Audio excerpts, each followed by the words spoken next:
స్వతంత్ర భక్తి ప్రేక్షకులకు నమస్కారం. కృత్తికా నక్షత్రం చంద్రుడికి సమీపంగా ఉన్న సమయంలో రాధాదేవి కార్తీక పౌర్ణమి రోజు జన్మించింది.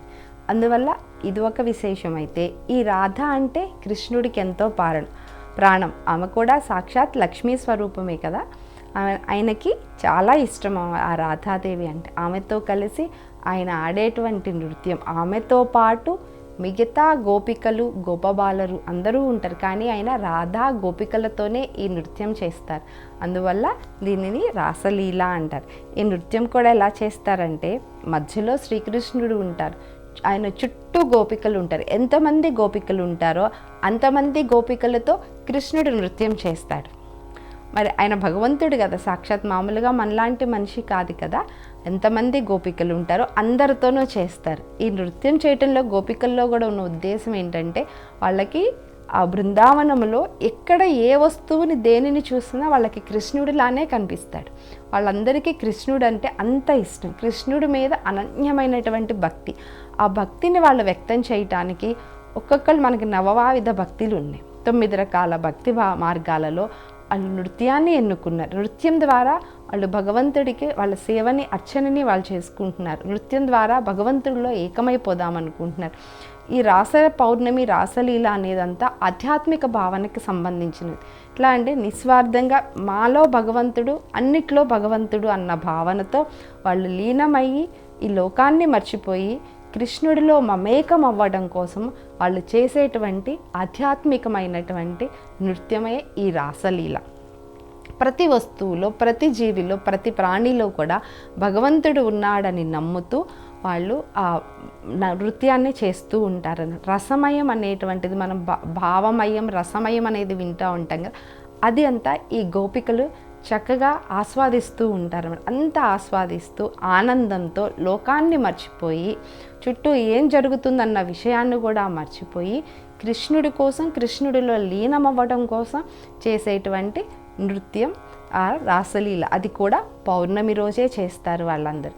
ఇంకా ఈ నృత్యం చేయటానికి కృష్ణుడు బృందావనికి మనకు వచ్చినప్పుడు ముందు గోపికలందరూ అనుకున్నారంట, ఈ చంద్రుడు వల్ల మన బృందావనానికి ఇంత వెన్నెలు వచ్చిందా, లేకపోతే కృష్ణుడు లాంటి మన చంద్రుడు వల్ల ఈ బృందావనం ఇంత వెన్నెలతో ప్రకాశిస్తుందా, దేనివల్ల అని వీళ్ళందరూ మాట్లాడుకుంటుంటే విని ఆకాశంలో ఉన్న చంద్రుడు అనుకున్నాడు, నన్ను మించిన అందగాడు ఏ లోకంలోనూ లేడు, అందం అంటే నాది, దేనైనా ఒక అందం గురించి పొగడాలంటే నాతోనే పోల్చి పొగుడుతూ ఉంటారు, అలాంటిది కృష్ణుడు అంత అందంగా ఉన్నాడా, నన్ను మించిన అందంగా ఉన్నాడా, అసలు ఆ సంభవమే లేదు, నన్ను మించిన అందగాడు ఎవరు ఉండరు అని ఆయన కొంత అహంకారం, గర్వం చూపించాడు.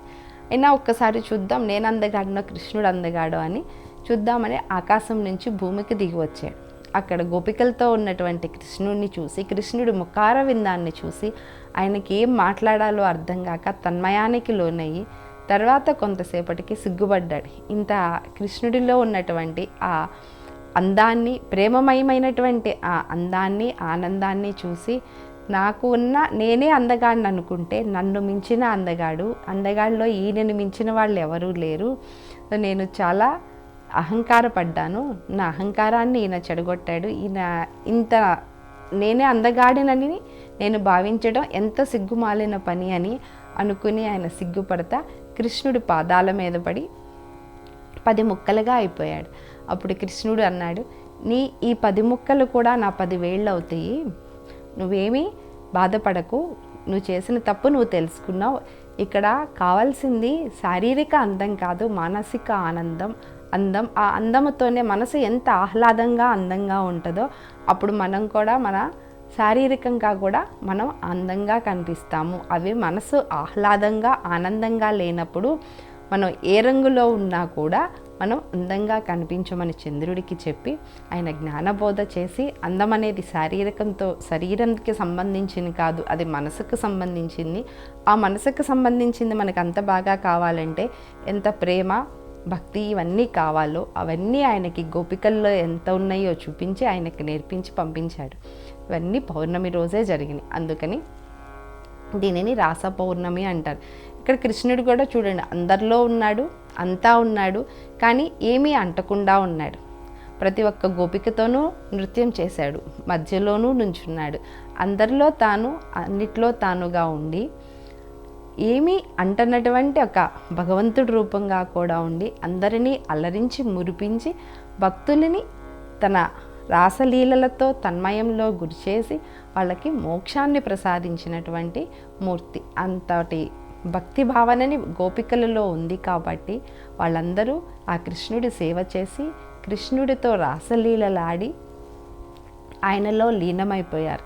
సో మనం కూడా గోపికలలాగా నిస్వార్థమైనటువంటి భక్తి భావనతో తదాత్మయంతో ఏ విధమైన కోరికలు లేకుండా భగవంతుడిని ఎలా ఆరాధించాలి అనేది గోపికల ద్వారా చూసి నేర్చుకోవాలి. అలా ఆరాధిస్తే భగవంతుడు మనకి ఎలా కరుణిస్తాడో, ఎలా సాక్షాత్కరిస్తాడో కృష్ణుడే మనకి చేసి చూపించాడు. ఈ రాస పౌర్ణమి యొక్క ప్రత్యేకత అది. ఇంకొకటి త్రిపుర పౌర్ణమి. కార్తీక పౌర్ణమికి ఉన్నటువంటి ఇంకొక పేరు త్రిపుర పౌర్ణమి.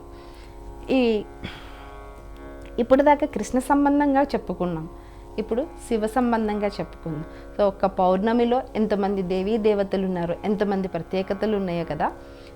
త్రిపుర పౌర్ణమి దీనిలోనే మీకు చాలా వరకు అర్థమయ్యే ఉంటుంది. త్రిపురాసుర సంహారం. త్రిపురాసురులు అనే రాక్షసులు ఉన్నారు, ముగ్గురు. తారకాసురుడు అనే రాక్షసుడు ఉండేవాడు. అతనిని కార్తికేయుడు సంహరించాడు. కార్తికేయుడు పుట్టిందే తారకాసురుడు సంహారం కోసం. అతన్ని సంహరించిన తర్వాత అతనికి ఉన్నటువంటి ముగ్గురు మగపిల్లలు వాళ్ళు కూడా మా నాన్నని ఈ దేవతలు సంహరించారు, వాళ్ళని మేము సంహరించాలి అని వాళ్ళ మీద కోపంతో ముగ్గురు తపస్సు చేయటానికి తయారయ్యారు. బ్రహ్మని మెప్పించి తపస్సు చేసి, ఎంత తపస్సు చేసినా బ్రహ్మ వాళ్ళ తపస్సుకు మెచ్చుకోకుండా వాళ్ళని కరుణించలేదు. ఇలా కాదని ఒంటి కాళ్ళ మీద నిలబడి చుట్టూ అగ్నిలు పేర్చుకుని చాలా భయంకరమైన కఠోరమైనటువంటి తపస్సు ఆచరించారు. అంత కఠోరమైన తపస్సు ఆచరించినాక బ్రహ్మకు కూడా ప్రత్యక్షం అవ్వక తప్పలేదు. ప్రత్యక్షమయ్యి మీకేం వరం కావాలో కోరుకోమనంటే సహజంగానే రాక్షసులు కోరుకునే వరం చావు లేకుండా వరం. కానీ బ్రహ్మదేవుడు కూడా చెప్పే మాట సృష్టిలో ప్రతి జీవికి మరణం తప్పదు అని.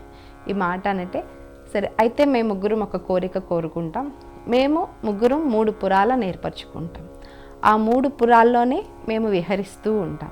ఎప్పుడైతే మా 3 పురాలు ఒకే సరళ రేఖలోకి వస్తాయో అప్పుడు శివుడు రథం కాని రథం, ధనస్సు కాని ధనస్సు, విల్లు కాని విల్లు, నారి కాని నారి ధరించి మమ్మల్ని సంహరిస్తాడో అప్పుడు మేము చనిపోతాం, అప్పుడు దాకా మాకు చావు ఉండకూడదు అని వరం కోరుకుంటారు. బ్రహ్మదేవుడు తదాస్తు అంటాడు. సహజంగానే ఇంకా వరాలు ఇచ్చినాక వాళ్ళు చేసేటువంటి రాక్షస కృత్యాలు మనకు తెలిసిందే. జనాలను హింసించటం, పీడించటం, ఇవన్నీ చేస్తూ ఉన్నప్పుడు, అవన్నీ మితిమీరిపోయినప్పుడు భక్తులు, దేవతలు, మహర్షులందరూ విష్ణుమూర్తిని శరణ వేడటం. ఇప్పుడు విష్ణుమూర్తి చెప్తారు, ఆయన చావు శివుడి చేతిలోనే ఉంది, అతన్ని శివుడే సంహరించాలి. ఆ శివుడు అతన్ని సంహరించాలంటే ఆయనకి రథం కాని రథం కావాలి. వాళ్ళు రాక్షసులు ఏవైతే కోరారో రథం కాని రథం, విల్లు కాని విల్లు, నారి కాని నారి, వీటన్నిటినీ ఏర్పాటు చేయాలని విశ్వకర్మను ఆజ్ఞాపించగా విశ్వకర్మని వస్తాడు. సో రథం కాని రథం అనగా భూమిని రథంగా చేసి ఒక రథాన్ని ఏర్పరుస్తారు. అలాగే నాగులతో నాగశక్తి ద్వారా ఒక వింటి నారిని ఏర్పరుస్తారు. ధనస్సు, మేరు పర్వతాన్ని ధనస్సుగా చేస్తారు.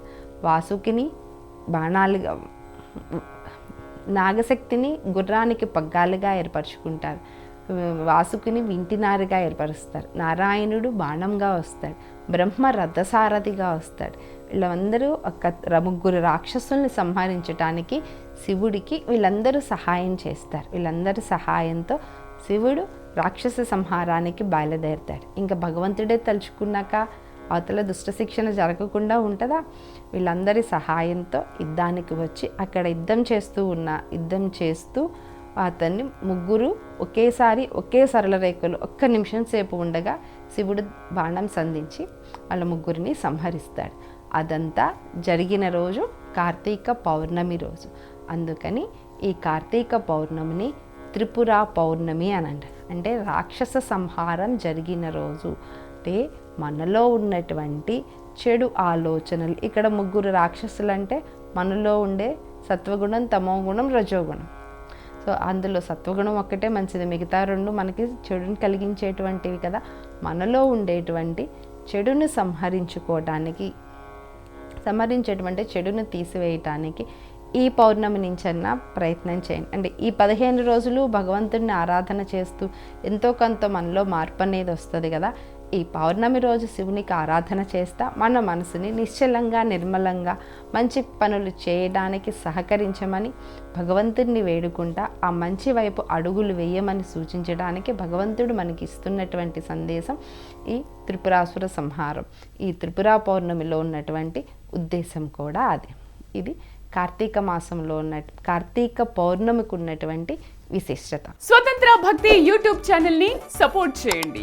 మీకు ఈ వీడియో నచ్చితే లైక్ చేయండి, మీ స్నేహితులకు, శ్రేయోభిలాషులకు షేర్ చేయండి, మీ అభిప్రాయాలను కామెంట్ చేయండి. సబ్స్క్రైబ్ చేయడం మాత్రం మర్చిపోకండి. స్వతంత్ర భక్తి YouTube channel. Please like, share and subscribe.